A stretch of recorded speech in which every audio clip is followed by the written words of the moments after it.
Una partícula subatómica en un laboratorio de Viena acaba de hacer algo que desafía toda lógica. No atravesó una barrera imposible. No apareció simultáneamente en dos lugares distintos. Hizo algo mucho más perturbador. Respondió a una medición que aún no había sido realizada. Los científicos verifican los instrumentos, repiten el protocolo, ajustan las variables. El resultado permanece invariable. La partícula conocía el futuro. O más inquietante aún, el futuro ya estaba modificando el pasado. Esto no es ciencia ficción, no es especulación filosófica barata.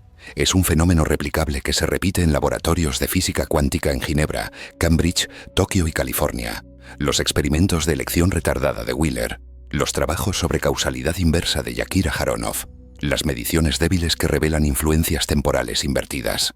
Cada uno de estos experimentos apunta hacia la misma conclusión aterradora. El tiempo tal como lo experimentas, tal como lo imaginas fluyendo del pasado hacia el futuro, es una ilusión, una construcción mental, un espejismo evolutivo que tu cerebro creó para sobrevivir, no para comprender la realidad. Piensa en este momento, ahora mismo, este preciso instante en el que procesas estas palabras. ¿Crees que es el presente?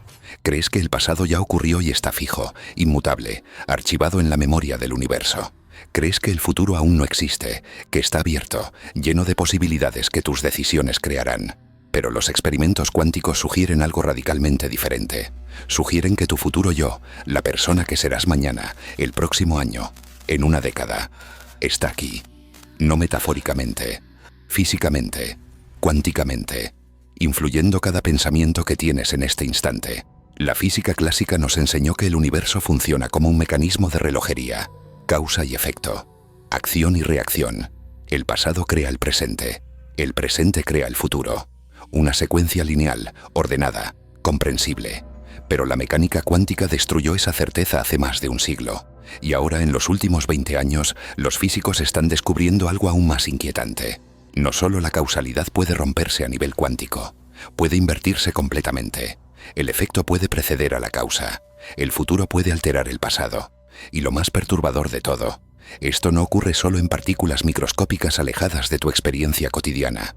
Ocurre en ti, en cada decisión, en cada momento de tu conciencia. El experimento es simple en concepto pero devastador en implicaciones. Disparas un fotón, una partícula de luz, hacia un divisor de haz. El fotón puede comportarse como onda o como partícula. En la física tradicional, esta decisión ocurre en el momento en que el fotón alcanza el divisor. Pero Wheeler propuso algo imposible: decidir después. Colocar detectores que determinen si mides el fotón como onda o partícula. Pero hacerlo después de que el fotón ya haya pasado por el divisor. Lógicamente, esto no debería cambiar nada. La decisión del fotón ya ocurrió. Sin embargo, los experimentos demuestran lo contrario. Tu elección futura de cómo medir el fotón determina retroactivamente cómo se comportó el fotón en el pasado. El futuro está alcanzando hacia vía atrás en el tiempo. Está reescribiendo lo que ya ocurrió.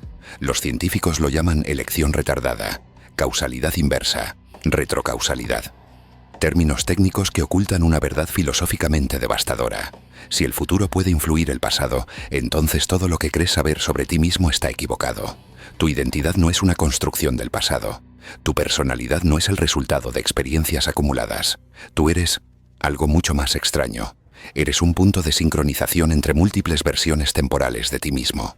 Tu yo del pasado, tu yo del presente, tu yo del futuro. Todos existiendo simultáneamente, influyéndose mutuamente a través de lo que llamamos tiempo, pero que quizás es simplemente otra dimensión del espacio.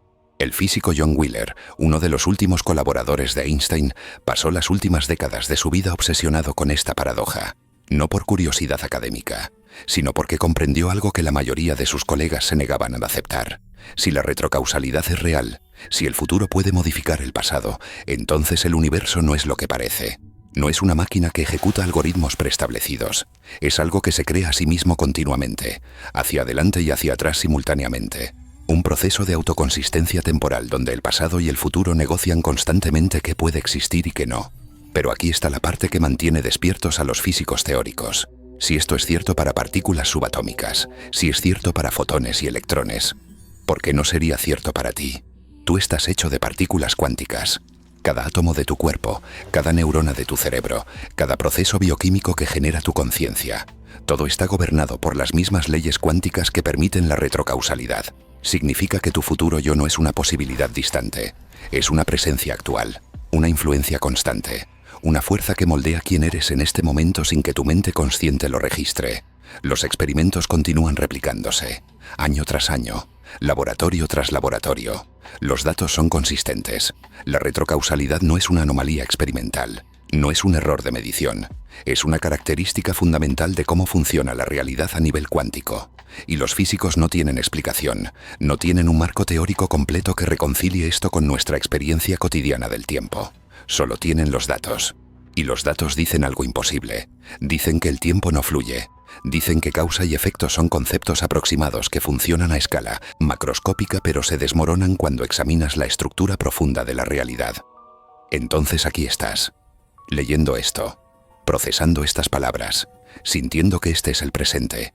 Pero si los experimentos tienen razón, tu versión futura ya leyó esto, ya procesó estas ideas, ya tomó decisiones basadas en este conocimiento, y esas decisiones futuras están viajando hacia atrás en el tiempo. Están influyendo cómo interpretas estas palabras ahora mismo. Están moldeando tus reacciones emocionales. Están determinando si continúas leyendo Spotomim o si cierras esto porque la incomodidad es demasiado grande. El presente que experimentas no es un momento aislado. Es un punto de encuentro. Un cruce temporal donde tu pasado, tu presente y tu futuro se superponen y se comunican de maneras que tu conciencia no puede registrar directamente. La pregunta entonces no es si esto es real. Los experimentos ya respondieron eso. La pregunta es, ¿qué significa para ti? ¿Qué significa que tu futuro esté influyendo tu presente en este preciso instante? ¿Significa que tus decisiones son ilusiones? ¿Significa que el libre albedrío nunca existió? ¿O significa algo aún más extraño? Que el libre albedrío existe pero no funciona como lo imaginabas. Que tomar una decisión no es crear el futuro, es sincronizarte con un futuro que ya está ahí, esperándote, llamándote, moldeándote hacia su propia existencia. Una partícula habló hacia atrás en el tiempo, y ese mensaje simple contiene una verdad que destroza todo. El tiempo no es lo que crees, tú no eres quien crees, y el universo es mucho más extraño de lo que cualquier mente humana puede comprender completamente. Pero puedes intentarlo, puedes seguir este camino, puedes permitir que tu mente se rompa un poco, porque del otro lado de esa ruptura, del otro lado de aceptar que el tiempo es una ilusión, hay algo. No es paz, no es comprensión total, es algo más inquietante y más real. Es la experiencia directa de ser un punto de encuentro temporal, de ser el lugar donde el pasado y el futuro se miran mutuamente y reconocen que siempre fueron la misma cosa. Capítulo 2. Durante 50 años, los físicos más brillantes del mundo guardaron un secreto, no porque les obligaran, no porque existiera una conspiración organizada, sino porque lo que descubrieron era tan perturbador, tan radicalmente incompatible con nuestra experiencia cotidiana, que hablar de ello públicamente significaba arriesgar su credibilidad, significaba ser relegado a los márgenes de la ciencia seria, significaba enfrentar la sonrisa condescendiente de colegas que preferían ignorar lo imposible en lugar de confrontarlo. Y entonces permanecieron callados, publicaron en revistas especializadas, debatieron en conferencias cerradas, pero al público general, al mundo fuera de los departamentos de física teórica, no le dijeron nada. La historia comienza en 1957. Hugh Everett, un estudiante de doctorado en Princeton, propone algo revolucionario. Su tesis doctoral sugiere que cada vez que una partícula cuántica colapsa en un estado definido, el universo se divide. No metafóricamente, físicamente, infinitas versiones de la realidad bifurcándose constantemente. Su director de tesis, John Wheeler, reconoce la elegancia matemática de la propuesta, pero también reconoce algo más peligroso. Si esto es verdad, si la interpretación de muchos mundos es correcta, entonces todo lo que experimentas como realidad es solo una rama infinitesimal de un árbol cósmico infinito. Tu vida, tus decisiones, tu identidad, todo es una posibilidad entre infinitas posibilidades que ocurren simultáneamente. Wheeler decide no promocionar agresivamente la idea, no por cobardía, sino porque comprende las implicaciones psicológicas de decirle a la humanidad que cada versión posible de su vida está ocurriendo en paralelo. Pero la interpretación de muchos mundos no es el único secreto incómodo. Existe algo aún más perturbador que los físicos prefieren no mencionar: la retrocausalidad, la posibilidad de que el futuro influya el pasado. Los experimentos de elección retardada de Wheeler demostraron esto en 1978. Los trabajos de Yakir Aharonov sobre mediciones débiles en los años 80 y 90 confirmaron que las influencias temporales inversas no solo son posibles sino necesarias para explicar ciertos fenómenos cuánticos. Sin embargo, estos descubrimientos permanecieron confinados a papers técnicos. No aparecían en documentales populares. No se discutían en programas de divulgación científica. No se enseñaban en cursos introductorios de mecánica cuántica. ¿Por qué? Porque aceptar la retrocausalidad significa aceptar que el tiempo no funciona como tu cerebro lo experimenta. Y eso es demasiado. Richard Feynman, uno de los físicos más brillantes del siglo XX, dijo una vez que nadie entiende realmente la mecánica cuántica. Lo dijo en conferencias, lo escribió en libros, pero lo que no dijo públicamente es la razón profunda de esa incomprensión. No entendemos la mecánica cuántica porque entenderla requeriría abandonar conceptos fundamentales sobre identidad, causalidad y tiempo. Requeriría aceptar que tu experiencia consciente del presente es una ilusión evolutiva, una construcción útil para sobrevivir pero irrelevante para comprender la estructura real de la existencia. Y ningún físico quería ser el mensajero de esa noticia. Ninguno quería ser recordado como la persona que le dijo a la humanidad que todo lo que cree sobre sí misma es fundamentalmente falso. El silencio no fue total. Hubo intentos. Erwin Schrödinger escribió sobre la naturaleza de la conciencia y su relación con la física cuántica. David Bohm exploró órdenes implícitos y realidades subyacentes más allá del espacio-tiempo. Roger Penrose propuso que la consciencia emerge del colapso cuántico en microtúbulos cerebrales. Pero estos trabajos fueron marginalizados, tratados como especulación filosófica en lugar de física seria. La comunidad científica construyó muros invisibles pero efectivos. Puedes estudiar mecánica cuántica. Puedes hacer experimentos sobre entrelazamiento y superposición, pero si empiezas a hablar sobre las implicaciones para la conciencia, para la identidad, para la naturaleza del tiempo, entonces te conviertes en sospechoso, te conviertes en alguien que cruzó la línea hacia el misticismo, y tu carrera sufre. En 2015, algo cambió. Los experimentos de retrocausalidad se volvieron tan precisos, tan replicables, tan imposibles de ignorar que el silencio comenzó a resquebrajarse. Laboratorios en Australia, Japón y Estados Unidos publicaron resultados consistentes. El futuro puede influir el pasado a nivel cuántico. No es interpretación, no es filosofía, es dato experimental verificable. Y entonces los físicos enfrentaron una decisión: continuar el silencio y arriesgarse a que la verdad emerja de todas formas, manchada por especulación y pseudociencia. O romper el silencio ellos mismos, controlar la narrativa, explicar cuidadosamente las implicaciones sin caer en sensacionalismo. Algunos eligieron hablar, otros aún permanecen callados, pero el secreto ya está escapando. La retrocausalidad es real, y las implicaciones son exactamente tan aterradoras como los físicos temieron. Pero hay una razón más profunda para el silencio, una razón que va más allá de proteger carreras o evitar controversias. Los físicos guardaron silencio porque ellos mismos no saben qué hacer con estos descubrimientos. No tienen un marco teórico completo. No tienen ecuaciones que reconcilien la retrocausalidad con la relatividad general. No tienen una interpretación coherente que explique cómo el futuro puede influir el pasado sin crear paradojas lógicas irresolubles. Tienen datos, tienen experimentos, tienen evidencia empírica de que algo imposible está ocurriendo, pero no tienen explicación. Y admitir públicamente que la física fundamental está incompleta, que hay fenómenos verificables que no podemos explicar, eso es humillante. Eso es reconocer los límites del conocimiento científico. Y los científicos, como todos los humanos, prefieren parecer seguros en lugar de honestos sobre su ignorancia. El miedo también jugó su papel. No miedo a la burla o al desprestigio profesional. Miedo genuino a las consecuencias psicológicas de decirle a la humanidad que el tiempo es una ilusión. Los físicos comprendieron algo que los filósofos han debatido durante milenios. La experiencia del tiempo es fundamental para cómo los humanos construyen significado. Tu identidad se basa en la memoria del pasado y la anticipación del futuro. Tus relaciones dependen de la continuidad temporal. Tu sentido de propósito requiere creer que tus acciones presentes crean consecuencias futuras. Si destruyes esa estructura temporal, si demuestras que el tiempo no fluye linealmente, que pasado, presente y futuro son simplemente diferentes perspectivas de una realidad atemporal, entonces destruyes los cimientos psicológicos sobre los que se construye la experiencia humana. Y nadie quiere ser responsable de eso. Sin embargo, el silencio fue un error, porque mientras los físicos callaban, otros llenaron el vacío. Gurús espirituales hablaron de física cuántica sin entenderla. Pseudocientíficos usaron terminología cuántica para vender productos fraudulentos. La palabra cuántico se convirtió en sinónimo de misterio mágico en lugar de fenómeno físico riguroso, y el público general quedó confundido, incapaz de distinguir entre ciencia real y especulación disfrazada de ciencia. Los físicos pensaron que protegían a la gente del conocimiento perturbador. En realidad, solo crearon un mercado para versiones distorsionadas y comercializadas de ese conocimiento. Versiones que prometían respuestas fáciles en lugar de preguntas difíciles. Versiones que ofrecían consuelo espiritual en lugar de crisis existencial honesta. Ahora el silencio se está rompiendo. Lentamente. Cuidadosamente. Con toda la resistencia institucional que cabría esperar. Pero inevitablemente. Los experimentos continúan publicándose. Los datos continúan acumulándose. Y cada vez más físicos reconocen que no pueden guardar este secreto indefinidamente. La retrocausalidad es real.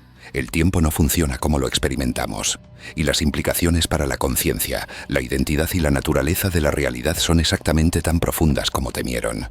El silencio fue un intento de proteger a la humanidad de una verdad incómoda. Pero las verdades incómodas tienen la costumbre de emerger de todas formas. Y cuando emergen sin guía científica rigurosa, cuando emergen distorsionadas por comercialización y sensacionalismo, el daño es mayor que si se hubieran revelado honestamente desde el principio. Entonces aquí estamos, en 2025, 50 años después de que los experimentos iniciales demostraran algo imposible. Y finalmente, lentamente, los físicos están comenzando a diablar, no porque sean valientes, no porque hayan resuelto todos los misterios, sino porque el costo del silencio se volvió mayor que el costo de la verdad. Y la verdad es esta: el tiempo es más extraño de lo que cualquier mente humana puede comprender intuitivamente. La retrocausalidad es real. Tu futuro está influyendo tu presente en este momento. Y los científicos que lo descubrieron hace décadas permanecieron callados. No por maldad, sino por miedo. Miedo a lo que esta verdad haría con la psique humana. Y quizás tenían razón en temer, porque lo que viene a continuación, lo que esta verdad significa para tu identidad, tu libertad, tu experiencia de estar vivo, es más perturbador de lo que el silencio jamás podría protegerte. Capítulo 3. John Archibald Wheeler era un gigante de la física teórica. Colaboró con Niels Bohr en los fundamentos de la fisión nuclear. Acuñó el término agujero negro. Supervisó la tesis doctoral de Richard Feynman. Pero su contribución más perturbadora llegó en 1978, cuando propuso un experimento que desafiaría los cimientos mismos de la causalidad. No lo hizo por provocación, lo hizo porque las matemáticas de la mecánica cuántica lo llevaron inevitablemente hacia una conclusión imposible. El futuro puede determinar el pasado, no influirlo sutilmente, determinarlo, definirlo, crearlo retroactivamente. El experimento de elección retardada es elegante en su simplicidad. Tomas un fotón, una partícula individual de luz. Lo diriges hacia un divisor de haz, un cristal especial que permite que la luz lo atraviese o se refleje. En la física cuántica, el fotón existe en superposición hasta que es medido. Puede comportarse como onda, tomando ambos caminos simultáneamente. O puede comportarse como partícula, eligiendo un camino específico. La pregunta tradicional era: ¿cuándo decide el fotón cómo comportarse? La respuesta tradicional: en el momento en que interactúa con el divisor de haz.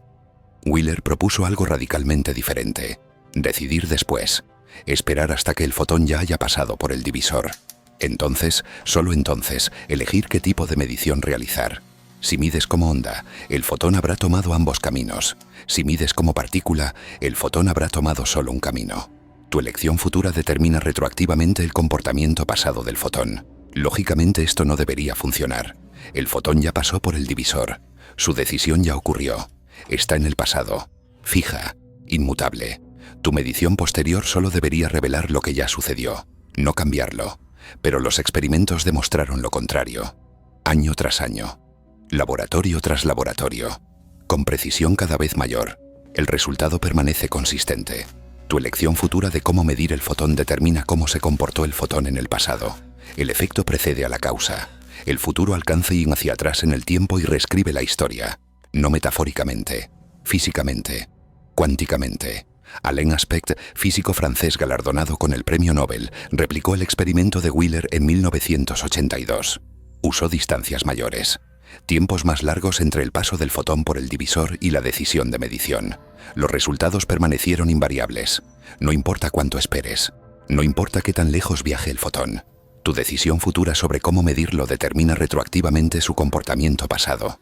El tiempo, como lo experimentamos, como lo imaginamos fluyendo del pasado hacia el futuro, es una ilusión, una construcción útil pero fundamentalmente incorrecta de cómo funciona la realidad a nivel cuántico. Intenta imaginar esto aplicado a tu vida.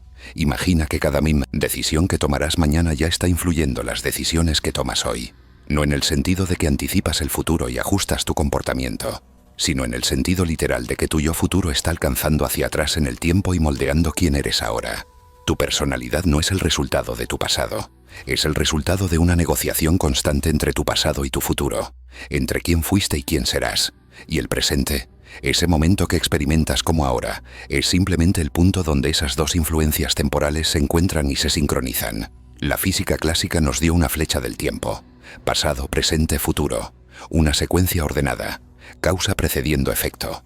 Pero la mecánica cuántica destruye esa flecha, no la invierte completamente, la disuelve. En el nivel cuántico no hay ni pasado ni futuro separados, solo hay correlaciones, patrones de relación entre eventos que tu mente consciente organiza temporalmente porque esa organización es útil para sobrevivir. Pero la utilidad no implica verdad. El hecho de que tu cerebro experimente el tiempo linealmente no significa que el tiempo sea lineal. Solo significa que la evolución te dotó de una interfaz mental que simplifica una realidad demasiado compleja para procesarla directamente. Wheeler comprendió las implicaciones filosóficas de su experimento. Escribió sobre el universo participatorio, un cosmos que no existe independientemente de la observación, sino que se crea a sí mismo a través de actos de medición que alcanzan tanto hacia el pasado como hacia el futuro. No es idealismo, no es misticismo, es una interpretación literal de las matemáticas cuánticas llevada a su conclusión lógica. El universo no es una película pregrabada que se reproduce linealmente. Es un proceso de autoconsistencia temporal donde cada momento negocia con todos los demás momentos que puede existir y que no. Y tú, tu conciencia, tu experiencia de estar vivo, eres parte de ese proceso de negociación. Pero hay un problema más profundo. Si el futuro puede determinar el pasado, si causa y efecto son simétricos temporalmente, entonces ¿qué impide las paradojas?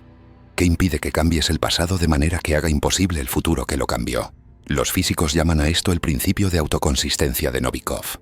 Solo aquellos pasados que son consistentes con futuros observados pueden existir. Suena la solución elegante, pero esconde una implicación aterradora.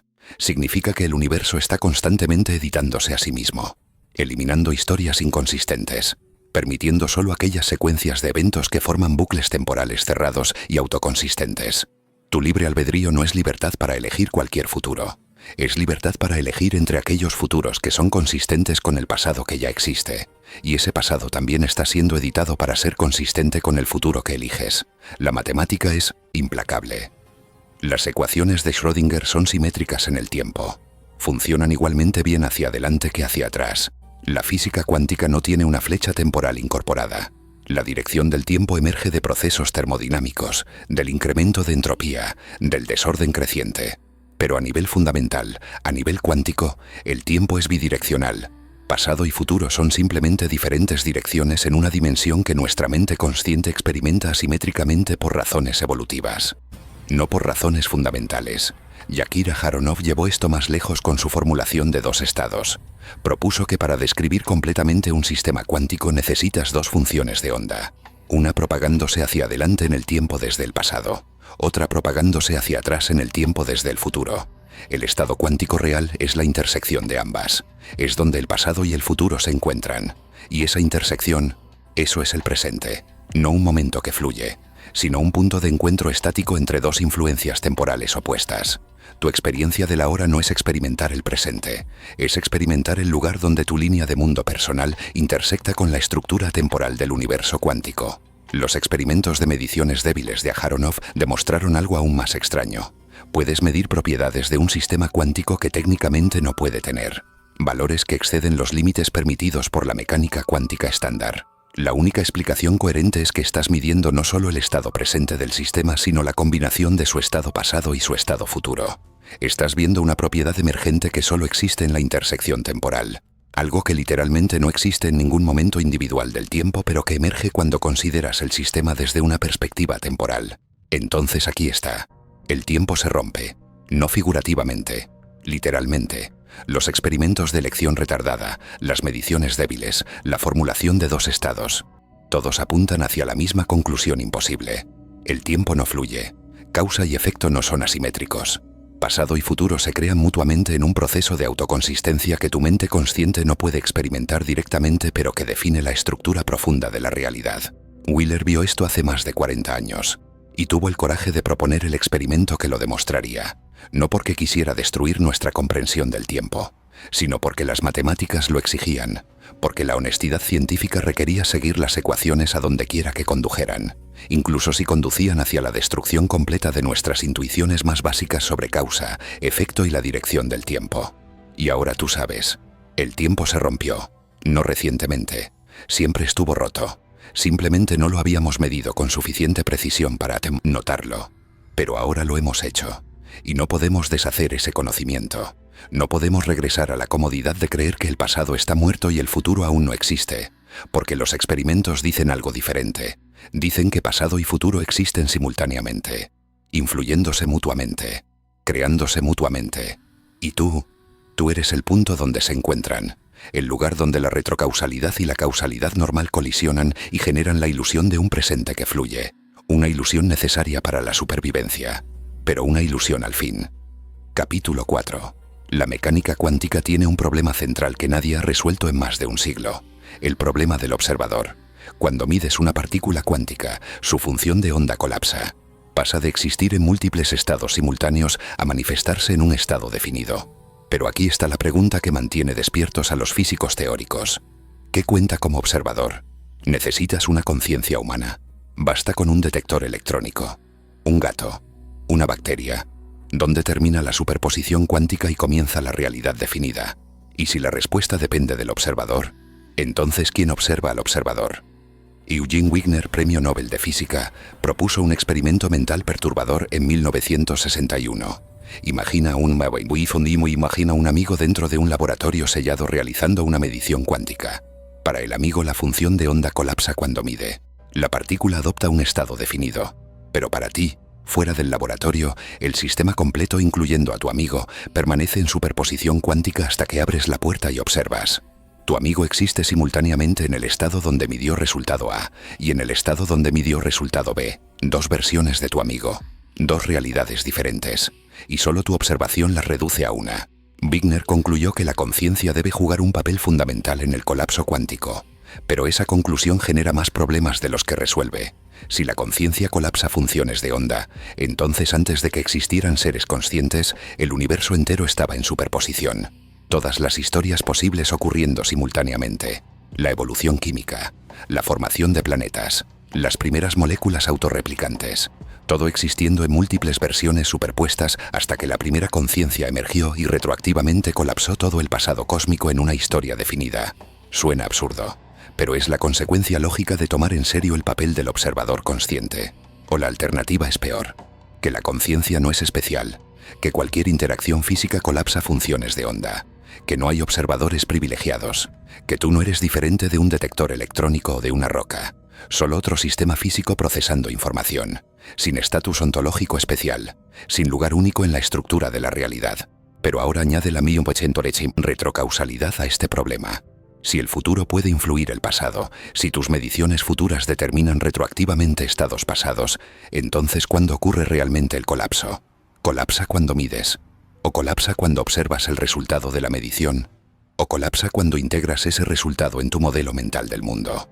¿O nunca colapsa realmente y todas las versiones continúan existiendo en paralelo mientras tu conciencia experimenta solo una rama del multiverso? La pregunta ya no tiene respuesta clara, porque el observador, ese concepto central en mecánica cuántica, se vuelve borroso cuando el tiempo deja de ser lineal. No hay un momento definido de observación. Hay una red de observaciones interconectadas temporalmente, influyéndose mutuamente hacia adelante y hacia atrás, creando una autoconsistencia que emerge no de un punto sino de la totalidad de tu línea de mundo temporal. Niels Bohr argumentó que la pregunta sobre qué existe antes de la medición es inútil. La mecánica cuántica no describe una realidad independiente, describe correlaciones entre preparaciones y mediciones, entre lo que haces y lo que observas. No hay un universo objetivo esperando ser descubierto. Solo hay relaciones, patrones, correspondencias entre acciones y resultados. Pero esto elimina el observador como entidad privilegiada. No eres un agente externo mirando el universo. Eres parte del universo observándose a sí mismo. Una configuración local de materia y energía procesando información sobre otras configuraciones locales de materia y energía. Y llamar a eso observación es antropomorfismo. Es proyectar categorías humanas sobre procesos físicos que no las requieren. Entonces, ¿quién eres? Si no eres un observador especial, si tu conciencia no es fundamental para el colapso cuántico, si el futuro está influyendo tu presente tanto como el pasado, ¿qué queda de tu identidad? La respuesta filosófica tradicional es que eres un agente consciente con continuidad temporal. Tienes memoria del pasado, anticipas el futuro, experimentas un presente continuo. Tu identidad se construye sobre esa continuidad, pero la física cuántica y la retrocausalidad destruyen esa construcción. No hay continuidad temporal si el tiempo no fluye. No hay memoria pura del pasado si el futuro está alterando retroactivamente ese pasado. No hay anticipación simple del futuro si ese futuro ya está influyendo quién eres ahora. Tu identidad no es un río que fluye, es un nudo, una intersección de influencias temporales que tu conciencia experimenta como continuidad pero que fundamentalmente no lo es. Algunos físicos argumentan que el observador es simplemente cualquier cosa que cause decoherencia. El entorno, las interacciones con partículas circundantes, el ruido térmico. Estos procesos físicos destruyen la superposición cuántica, transforman estados cuánticos delicados en mezclas estadísticas clásicas. No necesitas conciencia, no mimo, necesitas medición intencional. Solo necesitas que el sistema cuántico interactúe con su ambiente, y entonces la superposición efectivamente desaparece. Pero esta solución también tiene problemas, porque si cualquier interacción causa decoherencia, entonces el universo entero está constantemente colapsando. No hay superposiciones macroscópicas. No hay monigatos de Schrödinger medio vivos y medio muertos. Solo hay realidad clásica emergiendo de procesos cuánticos a través de decoherencia inevitable. Suena razonable, pero no explica por qué existe experiencia consciente. No explica por qué hay algo que se siente como ser tú. David Chalmers llamó a esto el problema difícil de la conciencia. Puedes explicar los mecanismos neuronales. Puedes mapear cómo el cerebro procesa información. Puedes describir correlaciones entre actividad cerebral y experiencia reportada, pero no puedes explicar por qué esos procesos generan experiencia subjetiva. ¿Por qué hay algo que se siente como percibir rojo? Como sentir dolor. Como estar consciente. La física describe comportamiento, no describe experiencia. Y si el observador en mecánica cuántica es solo un proceso físico sin propiedades especiales, entonces la conciencia es un epifenómeno, una ilusión. Un comentario narrativo que tu cerebro añade a procesos que ocurrirían idénticamente sin ella. Tu sensación de ser un observador, de estar presente, de experimentar el mundo, es innecesaria, superflua. Un vestigio evolutivo que cumplió alguna función adaptativa pero que no tiene realidad ontológica fundamental. Esto es filosofía oscura, pero la física cuántica más la retrocausalidad te empuja hacia ella inevitablemente. No hay observador privilegiado, no hay momento especial de colapso. No hay presente objetivo fluyendo del pasado hacia el futuro. Solo hay correlaciones entre estados cuánticos distribuidos a lo largo de lo que experimentas como tiempo. Y tu conciencia, tu sensación de ser un yo continuo observando el mundo, es una construcción, una interfaz útil, una simplificación que tu cerebro genera porque procesar la realidad completa, con toda su complejidad cuántica y temporal, sería imposible. Eres un modelo, una aproximación, una sombra proyectada por procesos físicos subyacentes que no requieren tu existencia para funcionar. Pero aquí hay una paradoja final. Si no eres un observador real, si tu conciencia no es fundamental, si todo es solo procesos físicos interactuando sin propósito ni significado, entonces ¿por qué existe la pregunta? ¿Por qué estás aquí preguntándote sobre tu propia naturaleza? Los sistemas físicos sin conciencia no se preguntan si son conscientes. Las rocas no dudan de su existencia. Los detectores electrónicos no experimentan crisis existenciales. Pero tú sí. Estás leyendo esto, procesando estas ideas, sintiendo incomodidad o fascinación o resistencia. Y ese sentir es experimentar, es estar consciente de tu propia conciencia. Es el dato más fundamental que tienes, más fundamental que cualquier experimento cuántico, más fundamental que cualquier teoría física. Descartes tenía razón en algo. Puedes dudar de todo excepto de que estás dudando. Puedes cuestionar tu identidad, tu continuidad, tu realidad, pero no puedes cuestionar que hay algo aquí cuestionando. Entonces el observador que no existe, existe, de alguna manera, en algún sentido, no como entidad física separada, no como agente privilegiado fuera del universo mirando hacia adentro, sino como el universo haciéndose consciente de sí mismo localmente, como un patrón de autorreferencia, como información procesándose a sí misma y reconociendo que se está procesando. Eres un bucle, una estructura recursiva, una onda que se observa a sí misma y al observarse se modifica y al modificarse cambia su observación. Y ese bucle, ese proceso autorreferencial distribuido temporalmente con el futuro influyendo el presente tanto como el pasado. Eso es lo más cercano que hay a un observador real en un universo donde el tiempo no fluye y la conciencia no colapsa funciones de onda. Y quizás eso sea suficiente. No necesitas ser especial. No necesitas ser fundamental. No necesitas que el universo te otorgue estatus ontológico privilegiado. Basta con que existas, con que experimentes, con que seas el lugar donde la física cuántica se vuelve consciente de sí misma y se pregunta por qué existe algo en lugar de nada. El observador no existe como lo imaginabas, como agente externo, como conciencia separada, como yo continuo, pero existe como proceso, como patrón, como el punto donde la retrocausalidad y la causalidad normal se encuentran y generan la ilusión de un presente siendo observado. Y esa ilusión eres tú. Capítulo 5. Respira. Siente este momento, este preciso instante. ¿Crees que es el presente? ¿Crees que el pasado ya murió y el futuro aún no nació? ¿Crees que este ahora es el único momento real, el único que existe verdaderamente? Pero si la retrocausalidad es real, si el futuro está influyendo el pasado tanto como el pasado influye el futuro, entonces este ahora que experimentas nunca existió. Es una ilusión, una construcción mental, un punto fantasma donde dos influencias temporales opuestas colisionan y tu cerebro interpreta esa colisión como presente. Intenta capturar el presente, intenta agarrar este momento exacto. Ya se fue. No porque el tiempo fluya rápidamente, sino porque el presente como concepto no tiene sustancia ontológica. No hay un momento privilegiado llamado ahora. Hay eventos en el espacio-tiempo. Hay correlaciones entre esos eventos. Hay tu experiencia subjetiva organizando esas correlaciones en una secuencia narrativa. Pero el presente objetivo, ese punto matemáticamente infinitesimal donde el pasado se convierte en futuro, no existe. Nunca existió. Es tan irreal como el horizonte del océano. Parece que está ahí, parece que puedes alcanzarlo, pero es solo el límite de tu percepción proyectado sobre una realidad que no tiene esa división. Los físicos lo saben desde Einstein. La relatividad especial destruyó la simultaneidad absoluta. No hay una hora universal. Tu ahora es diferente de la hora de alguien moviéndose respecto a ti. Dos observadores en movimiento relativo literalmente experimentan diferentes presentes. Eventos que son simultáneos para uno ocurren en secuencia para el otro. Y ambas perspectivas son igualmente válidas. No hay un presente correcto. No hay un reloj universal del cosmos marcando el momento real. Cada observador lleva su propio tiempo. Y todos esos tiempos son reales. O ninguno lo es. Depende de cómo formules la pregunta. Pero lo que definitivamente no puedes hacer es señalar un momento universal y decir esto es el presente para todos. Ahora añade la mecánica cuántica a esta relatividad del presente. Añade el hecho de que las partículas existen en superposición hasta que colapsan. ¿Cuándo ocurre ese colapso? ¿En qué momento del tiempo?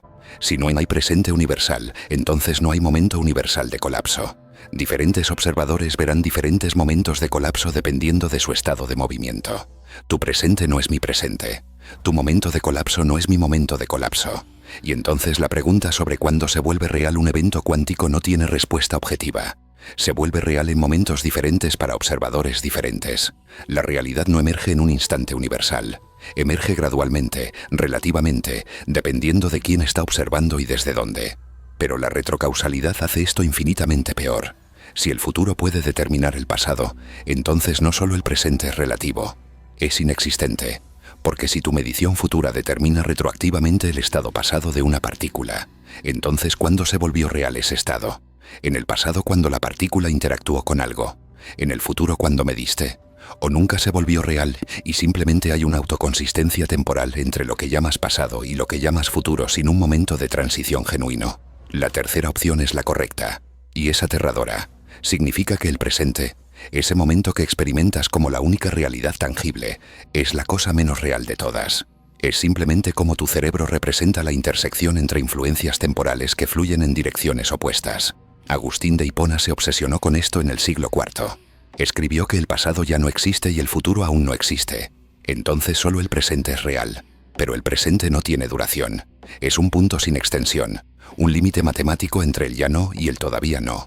Y si no tiene duración, si no tiene extensión temporal, entonces no puede contener nada. No puede contener eventos, no puede contener experiencia, no puede contener existencia. Entonces nada es real. Todo está suspendido entre lo que fue y lo que será sin nunca realmente ser. Agustín concluyó que el tiempo es una distensión del alma, una extensión psicológica, no una característica objetiva del universo, sino una forma en que las mentes conscientes organizan la experiencia. La física moderna está llegando a la misma conclusión desde el ángulo opuesto. Agustín empezó desde la experiencia subjetiva y concluyó que el tiempo es mental.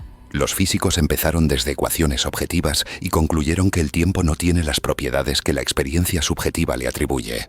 No fluye. No tiene presente. No divide el universo en pasado fijo y futuro abierto. Es una dimensión como el espacio. Puedes moverte a través de ella de formas diferentes. Puedes experimentarla en órdenes diferentes. Y lo que llamas presente es simplemente tu ubicación actual en esa dimensión, no diferente de tu ubicación actual en el espacio. No más especial, no más real. Pero aquí está la parte que quiebra tu intuición. Si el presente no existe, entonces ¿qué estás experimentando ahora mismo? Esta sensación de estar aquí, de estar consciente, de estar vivo en este momento. ¿Qué es?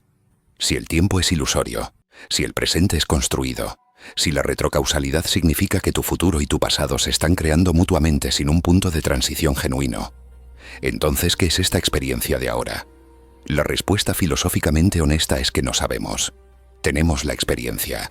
Es el dato más fundamental que cualquier teoría física, pero no tenemos explicación para ella que sea consistente con la física cuántica más la relatividad más la retrocausalidad.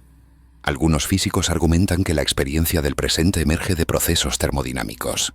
La entropía aumenta, el desorden crece, y ese crecimiento direccional crea una flecha psicológica del tiempo.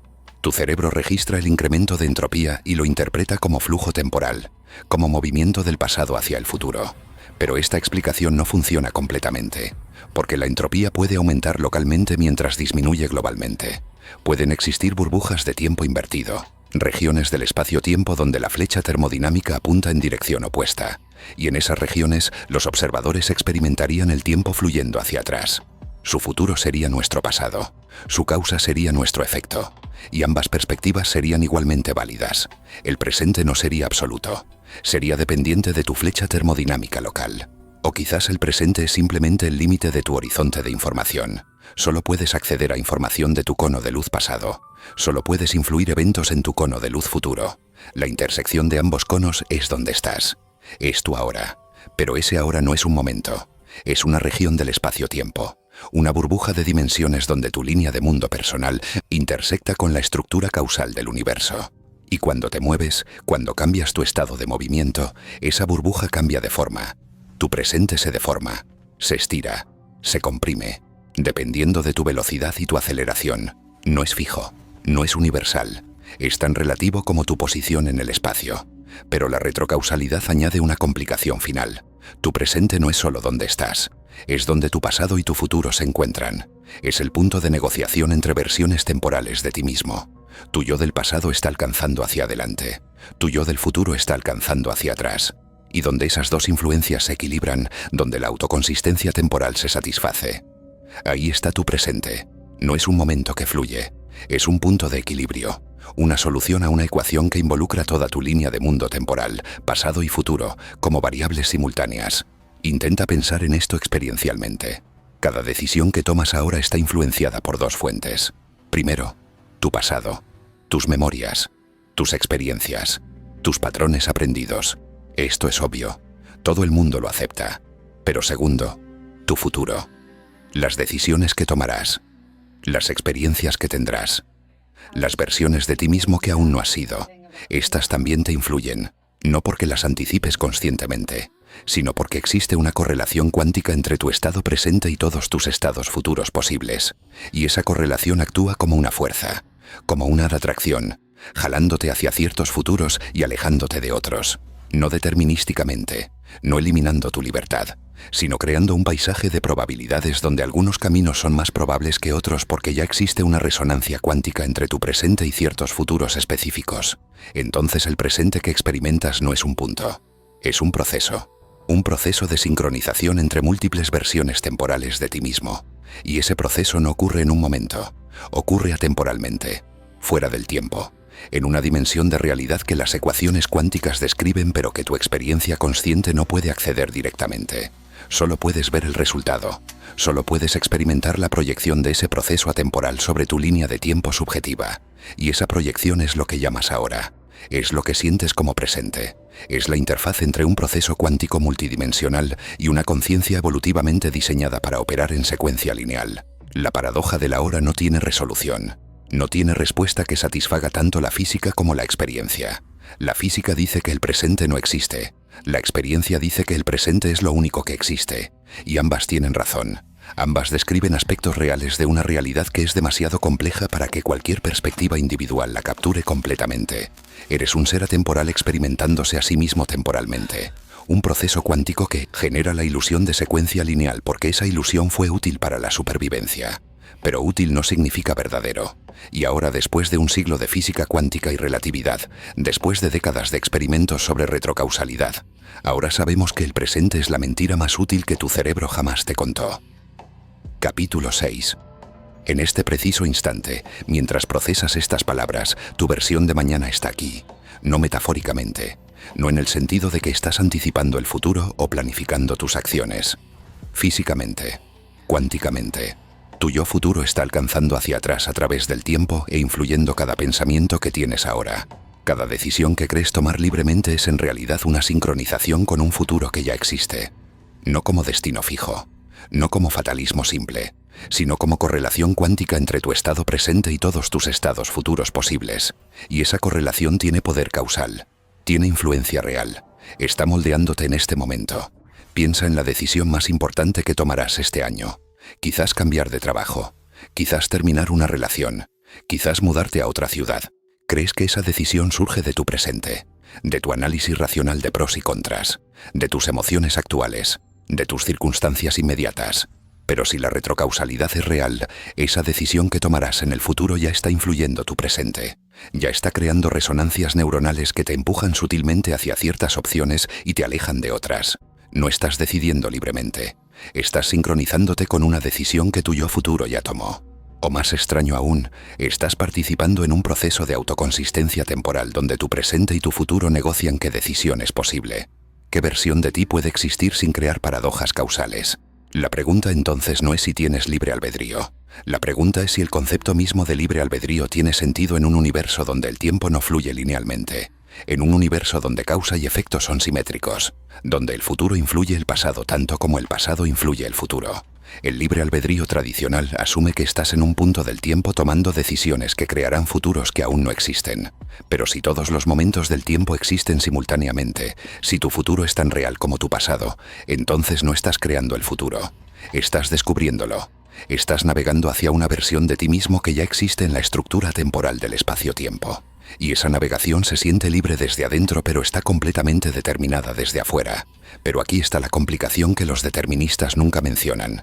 Si tu futuro está determinado, entonces tu futuro incluye todas tus decisiones futuras. Incluye todos los momentos en los que sentirás que estás eligiendo libremente. Incluye todas las veces que experimentarás la agonía de la duda, la incertidumbre de opciones múltiples, la responsabilidad de consecuencias impredecibles.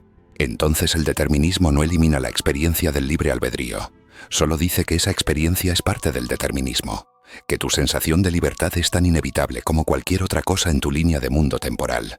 Y entonces la pregunta deja de ser si eres libre y se convierte en algo más inquietante. ¿Por qué existe la ilusión de libertad si todo está determinado? ¿Qué función evolutiva cumple sentirte libre cuando no lo eres? La respuesta quizás es que la pregunta está mal formulada. Libre versus determinado es una falsa dicotomía basada en la asunción de tiempo lineal. En un universo donde el tiempo es bidireccional, donde la retrocausalidad es real, no eres ni completamente libre ni completamente determinado. Eres un patrón de autoconsistencia. Eres el conjunto de todas las versiones de ti mismo que son mutuamente compatibles. Tu presente y tu futuro están constantemente negociando qué puede existir. ¿Qué pensamientos? ¿Qué decisiones? ¿Qué experiencias? Y solo aquellas que forman bucles causales cerrados, que son autoconsistentes temporalmente, que no crean paradojas irresolubles. Solo esas pueden manifestarse. Tu libertad no es libertad para elegir cualquier cosa. Es libertad para ser cualquier versión de ti mismo que sea compatible con todas tus otras versiones temporales. Esto suena abstracto pero tiene implicaciones concretas para tu identidad. Quién eres no es una función solo de tu pasado. No es el resultado acumulativo de experiencias previas. Es una sincronización continua entre tu pasado y tu futuro. Entre quién fuiste y quién serás. Tu personalidad en este momento es el punto de equilibrio entre esas dos influencias. Los rasgos que persisten son aquellos que son consistentes tanto con tu historia como con tu destino. Los rasgos que cambian son aquellos donde hay desalineamiento temporal, donde tu versión pasada quería algo diferente de lo que tu versión futura necesita. Y el cambio, el crecimiento personal, la transformación de identidad, todo eso es simplemente el proceso de resolver inconsistencias temporales, de alinear todas tus versiones en un patrón coherente. Pero aquí está lo perturbador. Si tu futuro yo está influyéndote ahora, entonces no hay un yo auténtico. No hay una versión verdadera de ti esperando ser descubierta. Hay solo versiones, múltiples versiones distribuidas a lo largo del tiempo. Y todas son igualmente reales. Tu yo de ayer era tan real como tu yo de hoy. Tu yo de mañana será tan real como tu yo de ahora. No hay progreso lineal de menos auténtico a más auténtico. No hay un núcleo estable de identidad perseverando a través del tiempo. Hay un proceso dinámico de autocreación donde cada versión temporal de ti está constantemente redefiniéndose en relación con todas las demás versiones. Eres un verbo, no un sustantivo. Un proceso, no, una cosa. Un patrón temporal en constante renegociación consigo mismo. Los budistas han estado diciendo esto durante 2500 años. Anatta, no yo. La ilusión del ser permanente. Pero lo decían como doctrina espiritual, como práctica contemplativa, como forma de reducir el sufrimiento. Ahora la física cuántica y la retrocausalidad están diciendo lo mismo, pero como descripción literal de la realidad. No hay un yo permanente porque el tiempo no permite permanencia. Todo está fluyendo, todo está cambiando, todo está en proceso constante de convertirse en algo más. Y lo que llamas identidad es simplemente el patrón momentáneo que ese flujo adopta en tu ubicación actual en el espacio-tiempo. Mañana el patrón será diferente. Ayer era diferente. Y todas esas diferencias son igualmente válidas, igualmente reales, igualmente tú. Pero esto no es liberador, no al principio. Al principio es aterrador, porque si no hay un yo permanente, entonces ¿quién está tomando decisiones? ¿Quién está leyendo esto? ¿Quién está experimentando esta incomodidad existencial? La respuesta es nadie, o más precisamente, es el proceso mismo. No hay entidad separada experimentando el proceso. El proceso es la experiencia. La lectura es el lector. El pensar es el pensador. No hay agente detrás de las acciones. Solo hay acciones. Patrones de actividad neuronal que se autoorganizan en configuraciones temporalmente extendidas que llamamos personas. Pero esas personas no existen como entidades sustanciales. Solo como patrones, como formas en el flujo, como ondas temporarias en un océano de procesos físicos. Y tu futuro yo no es una versión diferente de ti esperando existir. Es parte del mismo patrón extendido, la misma onda, vista desde un ángulo temporal diferente. Cuando tu yo futuro influye tu presente, no es intervención externa. Es el patrón total sincronizándose consigo mismo, eliminando inconsistencias, optimizando para autoconsistencia. No hay dos yoes separados comunicándose a través del tiempo. Hay un yo distribuido temporalmente experimentándose a sí mismo desde múltiples perspectivas secuenciales. Y lo que sientes como influencia futura es simplemente cómo se siente internamente cuando un patrón cuatridimensional se alinea consigo mismo. Entonces la pregunta sobre libertad versus determinismo se disuelve. No porque la respuesta sea obvia, sino porque la pregunta asume una ontología incorrecta. Asume un agente en un punto del tiempo eligiendo entre futuros posibles. Pero no hay agente, no hay punto del tiempo, no hay futuros posibles esperando ser seleccionados. Hay solo el patrón total, la forma completa de tu línea de mundo desde nacimiento hasta muerte. Y ese patrón no es creado momento a momento. Es una configuración completa en el espacio-tiempo. Una solución única a las ecuaciones de la física que incluye toda tu experiencia pasada, presente y futura como componentes igualmente reales de una estructura cuatridimensional. Y dentro de esa estructura cada momento siente libre. Cada decisión parece abierta. Cada futuro parece posible. Porque esa es la naturaleza de experimentar tiempo. La experimentas secuencialmente, como flujo, como movimiento del pasado hacia el futuro. Pero eso es solo como se ve desde adentro. Desde afuera, desde la perspectiva temporal que las ecuaciones cuánticas describen, no hay flujo, no hay movimiento, no hay pasado transformándose en futuro. Solo hay la configuración total, el patrón completo. Y tú experimentando ese patrón secuencialmente porque tu neurología evolucionó para procesar información temporalmente. Entonces tu futuro yo está aquí, no como visitante del mañana, no como versión alternativa en otro universo paralelo, sino como componente integral de quién eres en este momento. Tu identidad no termina en tu piel, no termina en este instante, se extiende a lo largo del tiempo, abarca toda tu línea de mundo. Y lo que experimentas como presente es simplemente tu foco de atención moviéndose a lo largo de esa línea. Como leer un libro. El libro completo existe, Todas las páginas son reales, pero solo lees una a la vez. Y mientras lees, parece que la historia se está desplegando, que cada página es nueva, que el futuro de la historia aún no está escrito. Pero está escrito. Siempre estuvo escrito. Y tu experiencia de descubrirlo es parte de lo que está escrito. Esto es libertad o prisión. Depende de cómo lo mires. Es prisión si esperabas ser un agente libre creando futuros desde la nada. Es libertad si aceptas que ser un patrón autoconsistente en el espacio-tiempo es suficiente. Que no necesitas ser más que eso. Que la experiencia de media de elección, de incertidumbre, de responsabilidad, todo eso es real. Todo eso importa. Incluso si desde la perspectiva temporal todo está determinado. Porque el determinismo no elimina la experiencia, solo contextualiza. Solo muestra que tu experiencia de libertad es parte de un patrón más grande, un patrón que incluye tu futuro, un futuro que está aquí, ahora, siempre, moldeándote, creándote, siendo tú. Capítulo 7. La ciencia no se sostiene sobre creencias ni sobre metáforas poéticas. Se sostiene sobre datos, sobre experimentos que pueden repetirse, falsificarse, replicarse en laboratorios diferentes bajo condiciones controladas. Y cuando esos experimentos contradicen la intuición humana, la ciencia tiene una obligación moral: creer en los resultados, no en las expectativas. La retrocausalidad es un caso extremo de esto. No es una teoría filosófica, no es una idea romántica sobre el tiempo. Es un conjunto creciente de observaciones que desafían todos los modelos tradicionales y, sin embargo, resisten todos los intentos de refutación. El experimento que lo inició todo fue el de elección retardada propuesto por John Wheeler a finales del siglo XX. Su hipótesis, entonces considerada casi absurda, consistía en 1910 decidir cómo medir un fotón después de que hubiera pasado por un dispositivo que debería haber definido su comportamiento. En condiciones normales, un evento pasado no puede depender de una elección futura. Pero en el mundo cuántico, eso es exactamente lo que ocurrió.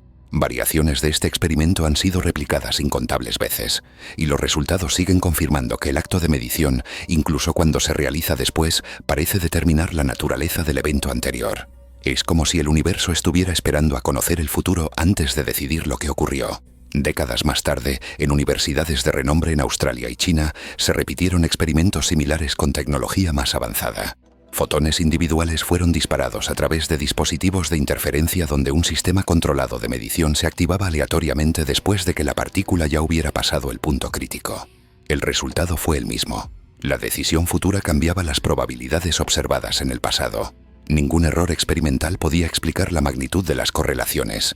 Ninguna interferencia externa podía justificar el patrón. Era como si los fotones mantuvieran una especie de coherencia temporal, una comunicación silenciosa con su propio futuro. La causa y el efecto se volvían indistinguibles. Pero la retrocausalidad no se limita a los fotones. Experimentos con electrones, neutrones e incluso átomos completos han mostrado señales similares de coherencia temporal extendida.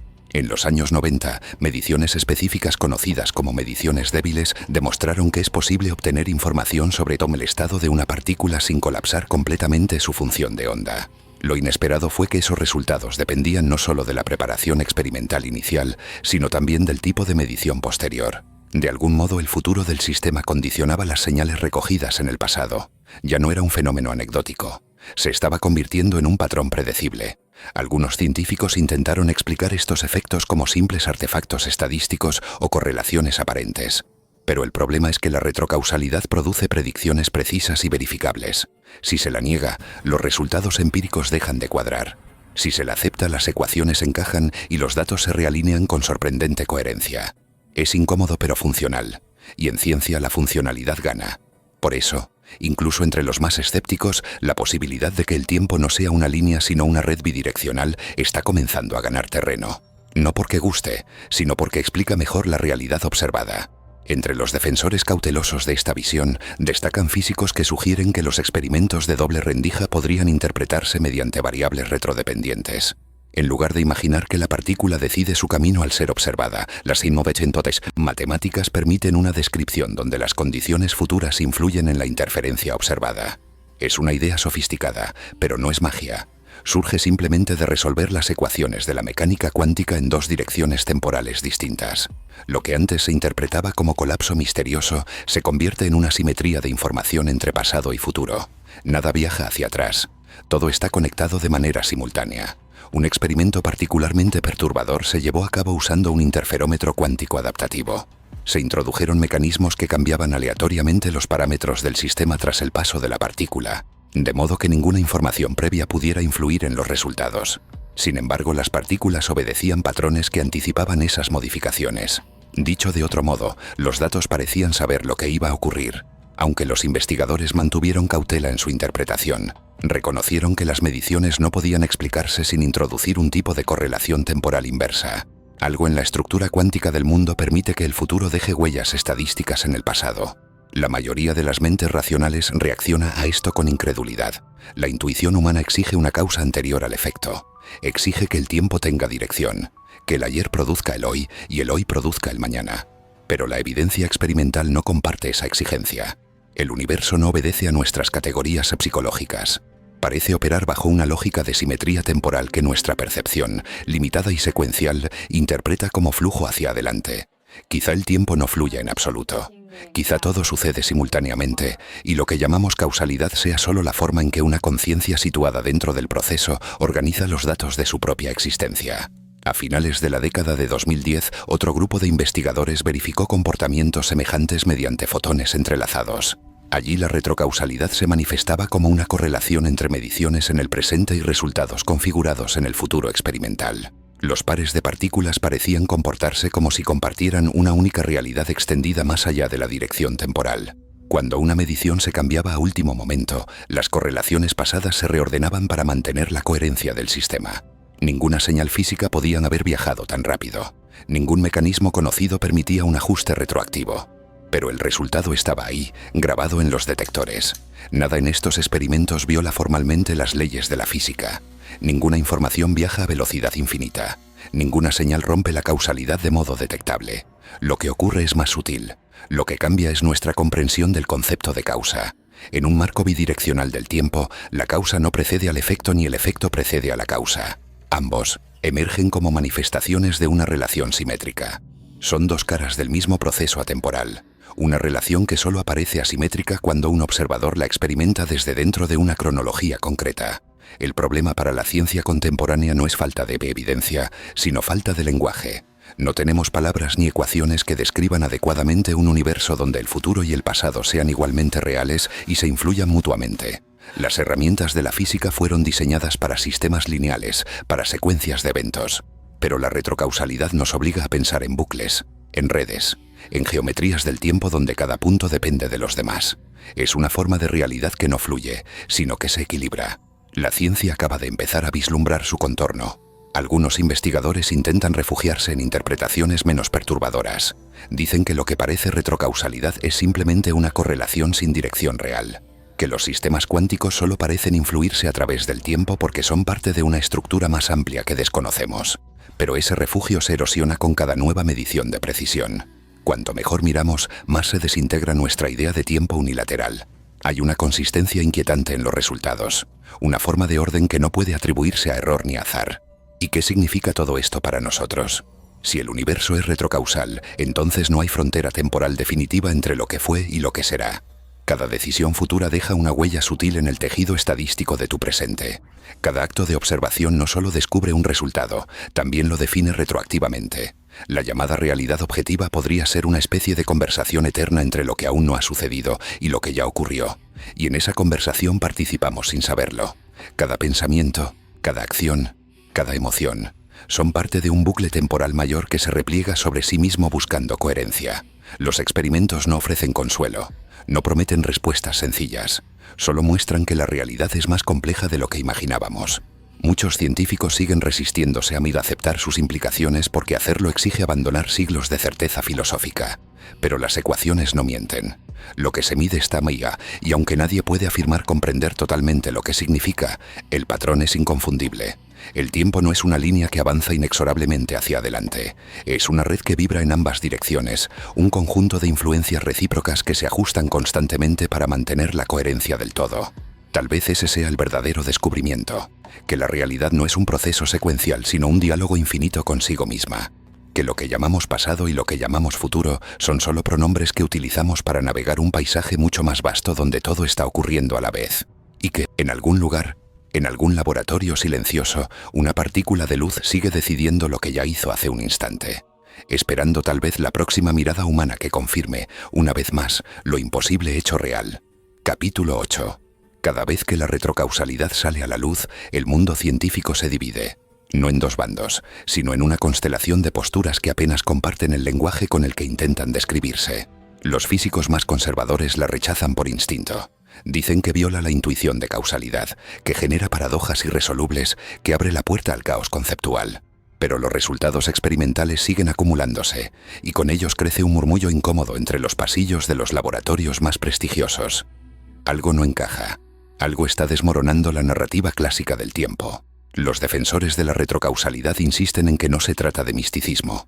Es pura lógica matemática. Las ecuaciones fundamentales de la física son simétricas en el tiempo.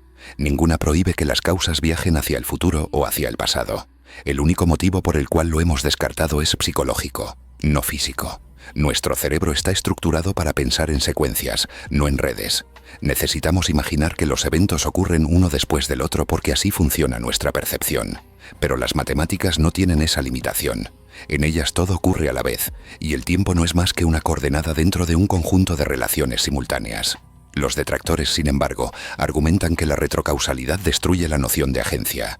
Si el futuro puede alterar el pasado, entonces la responsabilidad moral se disuelve. Las decisiones humanas pierden sentido. Las causas políticas e históricas se vuelven incoherentes. Y aunque estas objeciones parecen filosóficas, están profundamente incrustadas en la psicología de los científicos que las formulan. No es solo un problema de ecuaciones, es un problema de identidad. Aceptar que el futuro influye el presente implica aceptar que no controlamos completamente nuestras acciones. Que tal vez las decisiones que creemos libres son parte de un equilibrio mayor del cual somos solo una pieza. El debate atraviesa congresos, simposios y artículos académicos. En cada encuentro, los argumentos se refinan pero no avanzan.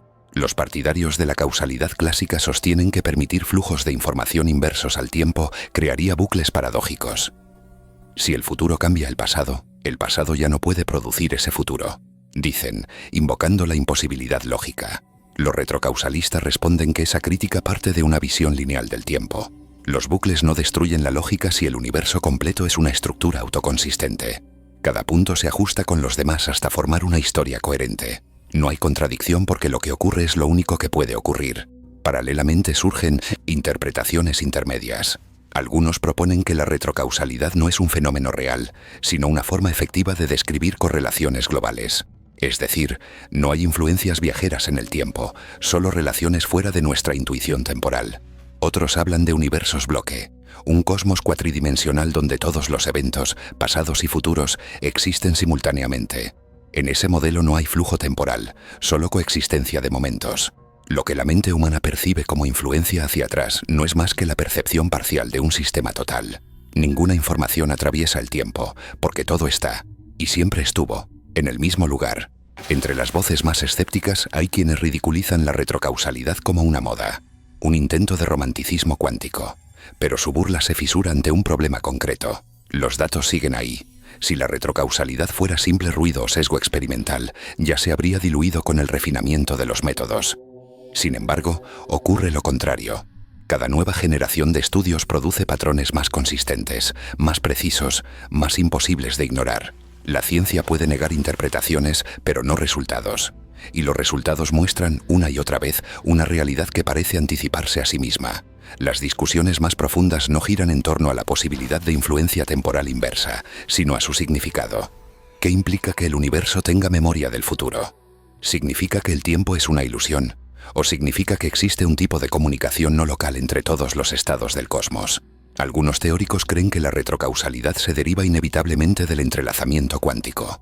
Si dos partículas están correlacionadas más allá del espacio, también deben estarlo más allá del tiempo. La no localidad se convierte entonces en no temporalidad. La distancia y la duración se vuelven irrelevantes. Lo único real son las relaciones, no las secuencias. Otros sostienen que toda esta confusión nace de intentar aplicar lenguaje humano a un fenómeno que no lo tolera. Nuestra gramática está construida en torno a causa y efecto. Cada verbo que usamos implica dirección temporal, pero la realidad podría no tener esa direccionalidad. Tal vez lo que llamamos evento no sea más que una función bidireccional de un proceso atemporal. Lo que cambia no es el universo, sino la forma en que lo describimos. Y en ese caso, discutir si el futuro influye el pasado sería tan absurdo como discutir en qué parte del mapa comienza el norte. Es una cuestión de perspectiva, no de ontología. Sin embargo, detrás de esas posiciones filosóficas se esconde un conflicto humano más profundo. La ciencia, por su naturaleza, busca certezas, busca leyes universales, predictibilidad, control. Pero la retrocausalidad destruye todo eso.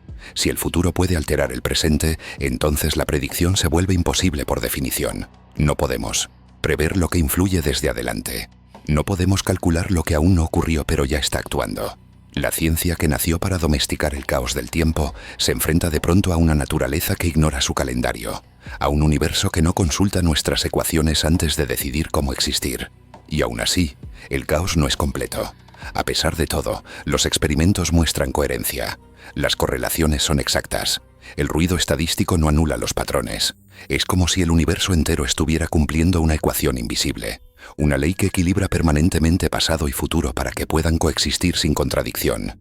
Este orden, incomprensible pero tangible, mantiene en vilo tanto a creyentes como a escépticos. Porque ambos saben, en el fondo, que hay algo necesario en ese equilibrio. Algo que asegura que la historia, con todas sus repeticiones y rupturas, permanezca autoconsistente. En los debates académicos, cada postura se disfraza de certeza, pero en privado todos confiesan su duda. El tiempo se volvió terreno resbaladizo. Nadie puede afirmar con rigor absoluto cómo funciona. Los resultados experimentales son demasiado sólidos para negarlos, pero su interpretación es demasiado peligrosa para aceptarla sin reservas. Todo está suspendido en una ambigüedad intolerable. Un punto medio donde la ciencia se vuelve filosofía y la filosofía, física. Donde las preguntas dejan de buscar respuestas y comienzan a fabricar abismos. Quizás el mayor error del debate es querer ganarlo, como si pudiera haber vencedor en una discusión sobre el tiempo. Cada argumento exige un punto de vista, pero el tiempo contiene todos los puntos de vista posibles. Cada experimento se realiza en un momento, pero las conclusiones existen en muchos. Tal vez por eso la retrocausalidad no puede resolverse, porque solo puede entenderse desde fuera del propio tiempo. Pero desde dentro, donde vivimos, donde pensamos, donde medimos, desde este lugar lo único que vemos es contradicción. La paradoja permanente de un universo que parece hablar con su propio futuro sin romper sus propias reglas. La discusión continuará, durante años, tal vez durante siglos, y cada nueva generación de científicos volverá a formular las mismas preguntas con lenguaje más sofisticado, con tecnología más precisa, con ecuaciones más refinadas. Pero el núcleo seguirá igual. El tiempo fluye o se sostiene. El futuro ya existe o se está creando. ¿Eres tú el autor de tu historia o solo el punto de encuentro de sus líneas temporales? Nadie lo sabe. Nadie puede ganarlo. Porque este no es un debate por la verdad objetiva. Es un espejo, un reflejo de la conciencia intentando medir la herramienta con la que mide. Y tal vez por eso es irresoluble. En el fondo, quizás la retrocausalidad no sea un fenómeno que debamos entender, sino aceptar. No como dogma, sino como límite. Un recordatorio de que la mente humana, incluso extendida por la ciencia, sigue siendo prisionera del tiempo que intenta comprender. Y mientras permanezca en esa prisión, la pregunta continuará escalando círculos de incertidumbre. La física se vuelve metafísica, la certeza se descompone en paradoja, y el debate, ese debate que nadie puede ganar, se convierte en la forma más pura de verdad que tenemos. Una verdad que no responde, que no concluye, que simplemente persiste. Capítulo 9. Todo lo que serás ya está aquí, no en un plano místico, no en una metáfora espiritual. Literalmente aquí, coexistiendo contigo en este momento. Tu pasado, tus futuros posibles, las versiones de ti que decidieron diferente. Todas flotando en la misma estructura cuatridimensional que llamamos universo. Lo que llamas cambio es solo tu conciencia desplazándose a través de esa estructura. Lo que llamas evolución es una percepción interna de una geometría que ya estaba completa. Cada elección que sientes como nueva es solo un pasaje necesario dentro de una historia que ya existe. Esta es la verdad incómoda que ha acechado a la ciencia desde los primeros experimentos cuánticos, que el universo no está en construcción, está terminado. Nosotros somos los que nos movemos dentro de su mosaico, experimentando cada fragmento como si fuera lo único que existe. La física moderna lo sugiere con timidez, no porque dude, sino porque teme las implicaciones psicológicas. Si el tiempo es un bloque completo y el futuro influye el presente, entonces la idea misma de progreso se desvanece. No avanzas. No cambias, solo recorres caminos invisibles que siempre se estuvieron ahí. Imagina que pudieras observar toda tu vida en una sola imagen, no como una secuencia, sino como un cuadro completo de todo lo que fuiste, eres y serás. Verías patrones que se repiten, bifurcaciones que regresan al mismo punto, decisiones que parecen cambiarlo todo pero que en realidad solo desplazan tu atención. Tu infancia seguiría existiendo tanto como tu vejez. Tus futuros posibles coexistirían unos con otros. Y tú, en medio de esa totalidad, no serías el protagonista sino la experiencia. La línea que conecta cada punto sin ser ninguno de ellos. Eso es lo que el tiempo realmente es. Un mapa de correlaciones, no un flujo. La retrocausalidad lo confirma de forma despiadada, porque cada vez que un experimento demuestra que el futuro altera el pasado, te está diciendo que no hay un antes ni un después, solo simultaneidad vista desde diferentes perspectivas. Tu vida no es una historia escrita en tiempo real, sino una superposición de estados. Las cosas no suceden, ya sucedieron. Todo lo que viviste, todo lo que vivirás, existe simultáneamente en una dimensión a la que no puedes acceder con los sentidos. El presente no es más que la intersección momentánea de tus versiones temporales, la ilusión más sofisticada que tu mente ha construido para poder existir sin colapsar bajo el peso de la eternidad. Esto no significa que nada tenga sentido. Significa que el sentido no proviene del cambio, sino de la coherencia. La coherencia es lo que mantiene estable el tejido de los hechos. Por eso sientes propósito, dirección, continuidad.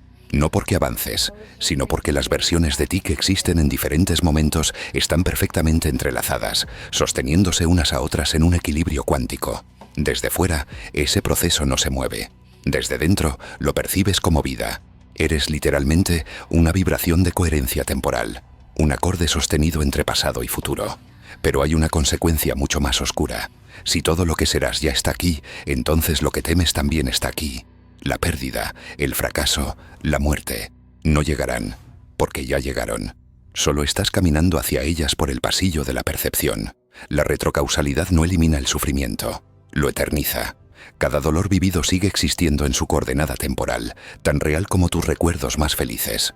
Las versiones de ti que lloraron, que se arrodillaron ante la desesperación, siguen allí. Y al mismo tiempo, las versiones que amaron, que rieron, que despertaron. Todas forman parte de la misma onda. No puedes borrar ninguna. No puedes escapar de ellas. Solo puedes entender que cada parte del sufrimiento es necesaria para la totalidad. En este punto, la ciencia toca sin querer la frontera de la metafísica. Porque si el universo es un bloque estático, ¿qué papel tiene la conciencia? ¿Por qué existe un testigo? ¿Por qué sientes el tiempo fluir si no fluye? Tal vez porque la conciencia es el movimiento, no a través del espacio, sino a través de las posibilidades.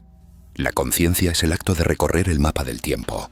No cambia los hechos, pero los ilumina. No altera el futuro, pero lo experimenta. Y en ese recorrido crea la única ilusión verdaderamente humana, la de estar vivo. Si esto es correcto, ya no puedes pensar en el tiempo como una línea, sino como una sinfonía. Cada momento es una nota que suena simultáneamente con todas las demás.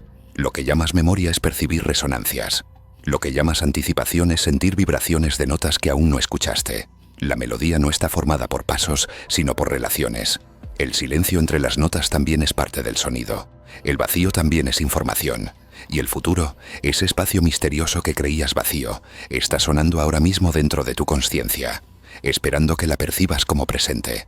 Hay quienes encuentran consuelo en esta visión. Creen que si todo está escrito nada puede salir mal. Otros la encuentran insoportable. Porque si nada cambia, entonces toda esperanza se convierte en eco. Pero la verdad es que ambas reacciones son válidas y falsas a la vez.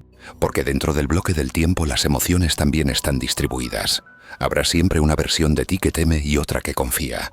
Una que desespera y otra que comprende. Una que busca significado y otra que se rinde. Todas son tú. Todas ocurren eternamente. Y ninguna puede anular a las demás, porque todas son necesarias para la coherencia de tu existencia completa. La idea de eternidad no es una promesa, es una estructura. No es la recompensa de las almas, sino la consecuencia de las ecuaciones. Si la mecánica cuántica y la relatividad convergen en algo, es en esto. Todo está ocurriendo a la vez. Cada elección, cada pérdida, cada encuentro. La eternidad no se mide en duración infinita, sino en simultaneidad absoluta. No es vivir para siempre, es estar ocurriendo siempre. Por eso la muerte no puede interrumpirte, porque no eres proceso, eres patrón. No eres camino, eres la totalidad del trayecto. Y sin embargo, dentro de esa visión inmóvil, sigues sintiendo la urgencia de actuar. Sigues moviéndote, decidiendo, amando. ¿Por qué?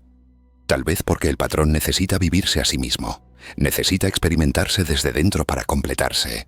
La eternidad sin experiencia sería estática y vacía. Por eso existe la conciencia, no para cambiar el universo, sino para mí hacerlo consciente de su propia existencia. Tú eres la mirada del universo sobre sí mismo, la voz con la que el todo se escucha por dentro.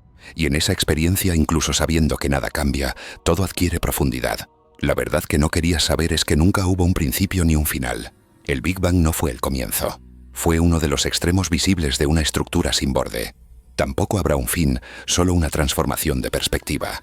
El universo no se expande hacia afuera, se repliega hacia adentro, verificando su coherencia una y otra vez a través de seres conscientes como tú. La retrocausalidad no es un glitch en la realidad, es su lenguaje. Es la forma en que el universo garantiza su equilibrio narrativo. Lo que llamas destino y lo que llamas memoria son simplemente dos modos de leer el mismo texto. Ahora ya no puedes volver a pensar el tiempo igual. Lo que era una línea se volvió un espejo. Lo que era causa se volvió eco. Lo que era futuro se volvió presencia. Porque si el futuro está influyendo tu presente, entonces ya está aquí, dentro de cada elección, de cada deseo, de cada miedo. Estás hecho de tiempo plegado sobre sí mismo. Eres el punto donde el universo se dobla para contemplarse. Y entender esto no te da respuestas. Te deja sin ellas. Porque la verdad más profunda no es conocimiento. Es aceptación. Aceptación de que nunca estuviste yendo hacia ninguna parte. Siempre estuviste aquí.